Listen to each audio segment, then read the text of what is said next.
Hello, my name's Andrew, and today we're doing a long-term review of the Vivobarefoot Scott boot, which is now known as the Pilgram. They're basically the same thing, but the Pilgram has a more conductive sole for a little bit of grounding. But overall, I've had these boots for more than a year now. They're kind of like my go-tos for when I want to dress up a little bit for a barefoot boot. I just love the design, it's like simple but classic, also looks kind of modern, with a little bit more curvy design to it. It's got a pretty good amount of room in the toe box, which is nice. The volume is a little bit lower. I think they've done this to make it look a little bit more traditional, because it is more of an urban kind of stylish type boot. So like around here, it can get a little bit slim. So if you're someone that has a higher arch, this may not be the boot for you. You may want to go with the Gobi, which we'll talk about. But yeah, love the cotton laces. They're nice and soft. Love the high cut. It's almost kind of like a army boot, and it does have a little bit of structure to it. You can hear that the leather is a bit more dense than like the Gobi, for example. So you can kind of use it as like a low-key work boot. It's not going to stop you from dropping a concrete brick on your foot, but it will, hold up against nails and other things like that. Maybe plywood might be the difference between you breaking your toe or just coming off of a bruise, that sort of thing. So I've used them on woodworking projects and stuff like that. They're kind of nice. I like the brown color too because it's really hard for it to show dirt, You can see like right here, I've taken it out on some trails too, and it just hides, dirt and mud really well, which is nice. Although I will say, because the leather is a little bit softer, it can scrape, like if you're going through sticks and thorns, brush and stuff like that. So that's just something to bear in mind. But I haven't used this quite as much as the Gobi just because it looks so nice, and I kind of want to save it, for formal and, I don't know, like going out on dates or something like that. But yeah, it's got some nice reinforcement in the back. So this boot is held together really well. It's stitched here, reinforced here, more stitching on the top, stitched sole as well, which looks great. There's, no separation anywhere. And this is something that can happen with boots that aren't stitched. So yeah, I love it when Vivobarefoot ever does this. In terms of the lining, it's got leather here, which has a little bit of padding in there. It feels very soft around your ankle, which I like. And prevents you from slipping up and down, which can happen in some looser boots. So I think they feel really cozy.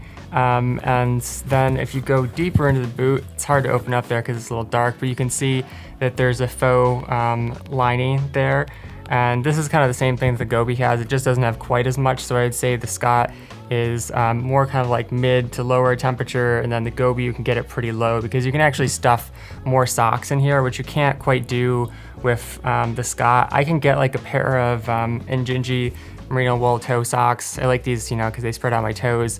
But then I can't really fit like a thicker smart wool over these without starting to feel really tight in the toes. I can put like 2 of these thinner Injinjis together, and that can do pretty well in terms of the temperature that I can get down to. I can probably go around 20 degrees, maybe 15, if I'm walking a little bit faster. But if you're just standing around and you don't have a lot of socks in there, it can be kind of tough. So I would love it if Vivobarefoot just added a little bit more room to this boot, but like I said, it's meant to be a little bit more classy. Also, in terms of the flexibility, I think when I first got these boots, I didn't like them as much because it sort of felt like I was in a cast, like they just had a little too much structure.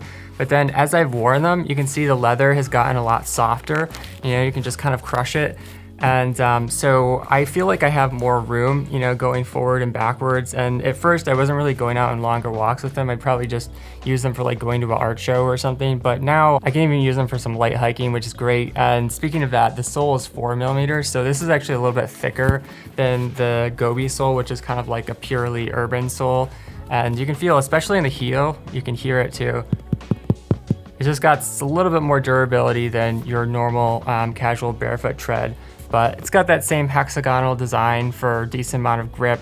Like any boot, it's not going to save you from black ice, but it does have a decent amount of tackiness for like wet pavement. Then in terms of how it's worn, really the only spot right here is this V, which is usually where the Vivobarefoot puts a little bit more dense rubber, and that helps prevent abrasion, because when your foot's rolling down, that's kind of like the key wear spot. Finally, they're not completely waterproof, but they do have some really good resistance, and you can treat them with wax. Although I've been wearing them for a year now and I've never had to treat them yet. I should probably treat them before this winter comes on, but yeah, they do a pretty good job of shedding slush and rain and stuff like that. So overall, I've been really happy with them, and they're one of those boots where they're really nice and you kind of like don't want to use them, but you also look forward to places and times when you do get to use use them because they're just really stylish. All right, so another really good option is the Gobi, like I mentioned. This is the Warmlined. It used to be called the Winterized, but it's the same thing. This one has even more flexibility than the Scott, which is why I do a lot of my walking in this. I find it to be really comfortable. It's got a nice wide toe box, and there's a lot of width you can see in the sole shape, but then also because it's soft and flexible, it just opens up a little bit more than the Scott, which is nice if you're gonna layer up socks in there, you know, if you have wider feet. It's not quite extra wide, but there is quite a bit of room in there, and you can open the laces up quite wide as well. You've got two quick hooks at the top, so it's a little bit faster to get on and off than the Scott. And then it has just a little bit thicker synthetic wool lining inside, which I find works really well. The breathability seems to be good. It's fairly insulating. But mostly what makes this boot warm is just being able to, you know, stack up the insulation inside. Also has a stitch sole, which I love. It's kind of similar to the Scott in that it's a little bit lower in terms of volume, but again, there's just a lot of flexibility, whereas the Scott just limits you a little bit more. In terms of height, they're basically exactly the same, and I really like this height because it's kind of like a little bit higher than medium cut, you know, so you get some protection from snow, but they're not super hot if you take them into a store or to go to a movie theater or something like that, where if you have a higher cut traditional snow boot, they can really heat up, you know, because there's nowhere for the temperature to go out of the boot. In terms of the sole, it's 3.7 millimeters, so a little bit thinner than the Scott, just a little bit more flexible. I love how this feels walking. This is one of my favorite barefoot casual soles for walking. The Scott is a little bit more durable on trails, you know. It has kind of, you know, medium protection for a sole this thin, but the tread is the same with that hexagonal shape, and then cut down the middle for flexibility. But like I was saying, you can see that it just has a little more angular shape in there, so it does trap dirt just a little bit more than the Scott. Another super dressy barefoot boot for winter is the Wildling North Wolf, and this is like one of the lightest barefoot boots I own. I mean, it's like nothing, you know, you can crush it into a ball. And when I drive around with this thing, sometimes I'll just forget that I'm wearing shoes. And this one time, like, I stopped at the grocery store and I was about to get out and I was like, wait, am I even wearing boots? You know, because this is so light. I mean, you can even run these if you're just on pavement, you know, you don't need a ton of traction just because they're so featherweight. But this is another one where they have this really cool looking upper. It's almost like wearing a herringbone suit for your foot, which I love. But it does get a little bit dirty, easier than the Scott. So the Scott is one that you can take it on trails and you don't have to worry about it as much because the leather is easier to clean. But with this, you know, like if you get mud into this material, it's gonna be difficult to get it out. It's a wool upper, which feels really nice. There's a membrane in there. You can kind of hear it, that little crinkling sound. It's a synthetic membrane, so it does affect breathability a little bit, and I find that these can get a bit sweaty, although it's fairly thin, so that definitely helps move the temperature out of the boot as well. One thing I love about this is that they've lined the heel with leather, so they're really easy to slip into without, you know, like degrading the wool or tearing it apart as you're sliding your foot in there. Laces nice and soft. It's got a medium toe box. Some of Wildling's newer, the resold models have a wider toe box, but this one is definitely medium. And it also doesn't have as much water resistance as something like the Scott or the Gobi because it's just got this thin fabric here. And in terms of the sole, it's 3.5 millimeters, so this is even thinner than both the Scott and the Gobi. Just a ridiculous amount of flexibility and agility, like I said. Then they've got the split tabby design. In the new soles, this is all one material, so I find that they're a little bit more water resistant. This can get wet pretty easily if you go through a puddle because it's so low here, but with the new one, the sole wraps around, and I think this new sole works really well, so if they ever resold the North Wolf, I feel like that would be cool, but it's mostly a boot for like dry, cold conditions, you know, and if you're doing something classy, you know, like you're going out to dinner or you're going to a show, something like that. But the sole has a decent amount of grippiness to it, so it does work pretty well on wet terrain as long as you're not stepping into deep puddles, you know. And then because it's also lined with wool, I find it to be really warm, you know. I mean, there's a limit to how much you can stack up here in terms of socks, but just by itself, you can get down to about 20 degrees and it still feels pretty good. For a good hybrid option, this is the Realfoot Farmer. It comes in a winter, a little bit more insulated, and a spring version, which has a little bit less insulation. They're both synthetic insulation, so I don't find them to be super breathable. It's kind of like a fleecy type material, you know, so They are not as warm as something like the Gobi or the Scott, which is a bit thicker. But sometimes that can be nice for transitional periods where you don't need a ton of insulation. It has a extra wide, like truly extra wide toe box, and I really like these for toe splay. They just feel nice. And even though I don't need it, you know, I have medium width feet, I find it nice for airflow, you know, it just helps with the breathability, especially if you have a synthetic that's not quite as breathable for the insulation, but also super light. They feel close to Wildling in terms of lightness and flexibility, and they have my favorite all-time quick release hooks at the top. I just love the sound they make. Check this out. They just snap into place in a really satisfying way, and I just wish all Barefoot companies use them.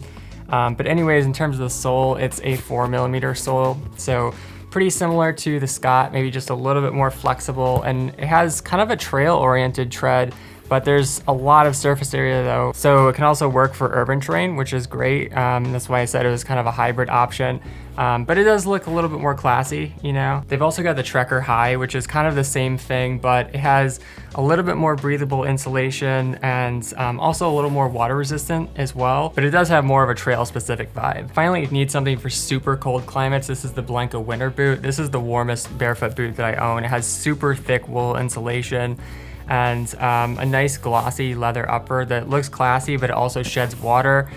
These are waterproof, and they do have a glued sole, which is a little bit better for water resistance, but I did notice that they have right here where it bends, there's just a little bit of separation. It hasn't opened up yet enough for me to really glue it, but that's just something to keep an eye on if you ever have a glued sole Barefoot boot.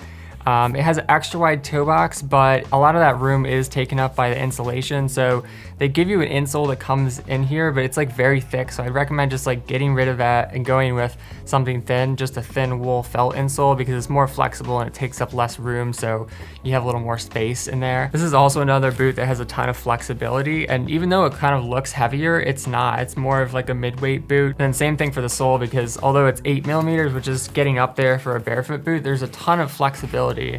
And that's because they've cut lines here vertically down the sole. And you've also got a ton of good flex front to back. I really love the tread pattern on this because it's actually super aggressive and kind of claw-like, but at the same time, the claws are sort of like bended in towards the boot so that if you're walking on urban terrain, it doesn't really grind it down, you know, because sometimes the sharp part is pointing straight down for more aggressive boots, and then that can really wear it off. But this is a very clever design, and it feels great for walking on roads, but then also if you're going on super steep, slippery hills, whether it's mud or slush, it works really well. So this is one of those rare boots where it looks very classy, but then it has a ton of versatility for both trails and city terrain. All right, so that's my long-term review of the Vivobarefoot Scott, now Pilgram, but if you'd like to support the channel, you can shop with the referral links down below. All right, so that's my long-term review of the Vivobarefoot Scott, AKA Pilgram, but if you'd like to support the channel, you can shop with the referral links down below. Browse and filter more products with the shoe finder tool at my website, barefootwear.org, or watch my zero drop transition video to learn more about barefooting. Finally, if you have a question about the Vivobarefoot Scott, or about barefoot shoes in general,